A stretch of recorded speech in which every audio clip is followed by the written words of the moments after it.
Обвинителството кое го води човекот над чија глава седеше братот на Али Ахмети се согласи Асмир Јаховски да не оди во шутка.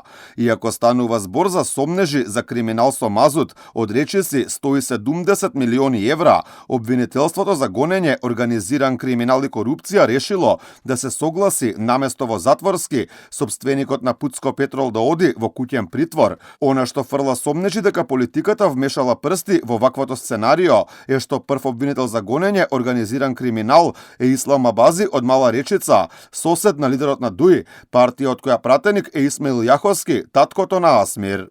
Во однос на осомничениот АИА по произнесување на осомничениот пред судија на претходна постапка, јавниот обвинител се согласи за промена на предлогот за определување мерка притвор со предлог за определување на мерка куќен притвор, што беше прифатено од судијата на претходна постапка. Од обвинителството за организиран криминал објаснуваат зошто не се жалеле на одлуката на кривичен. Јаховски бил старател на 4 деца, имал оформени врски во државата и имал свој бизнис.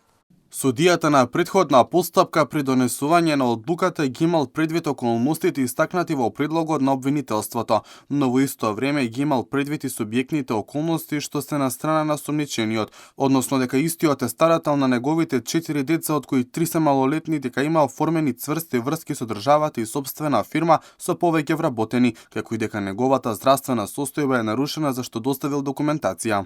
Премиерот Христијан Мицкоски вели дека е шокиран од информациите за притисоците околу овој случај која разгневи јавноста, а кои почнале пред 2 дена кога се открило за акцијата на Министерството за внатрешни работи и Бирото за јавна безбедност. За мене се алармантни информациите кои што ги добивам, кои што се поврзани со однесувањето на прв човек на едно обвинителство кога слушнал за акцијата. Навистина, сум шокиран како се однесувал тој човек и како продолжува да се однесува.